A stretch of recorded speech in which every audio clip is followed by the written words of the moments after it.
Bonjour et bienvenue dans cette review, analyse et théorie à propos du chapitre 1069 de One Piece. Et ça commence fort avec ce qui suit la défaite d'Atlas, qui n'est pas morte d'après Luffy, mais dans un très mauvais état. Fidèle à lui-même, il s'inquiète pour elle, surtout parce qu'elle lui a donné à manger.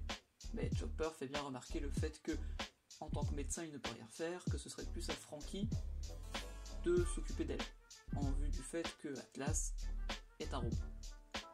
Suite à quoi Luffy et Lucci se retrouvent face à face.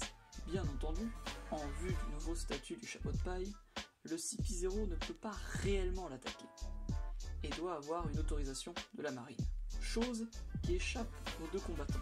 Lucci ignorant les consignes d'Akainu, Luffy sa position d'empereur. Nous apprenons aussi que Kizaru est en route pour Egghead. C'est donc après la très courte ellipse au quartier général de la marine que leur combat commence. Luffy en Gear 5 et Lucci avec son fruit éveillé. C'est à ce moment-là que le vrai Vegapunk apparaît, affolé par le guerrier blanc, apparition de Vegapunk qui, au passage, remplit Franky d'une grande joie.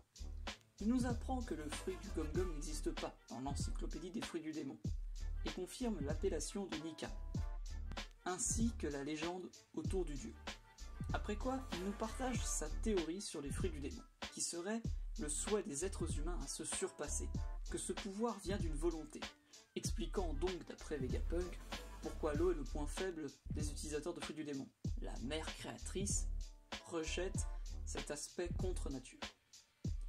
Puis, on redescend sur Terre avec le retour de Santomaru, qui d'ailleurs a un lien proche avec Vegapunk, puisqu'on apprend qu'il lui a sauvé la vie. C'est donc après cet élément en tête qu'il part avec les séraphins d'Hancock, Mihawk et Jinbei.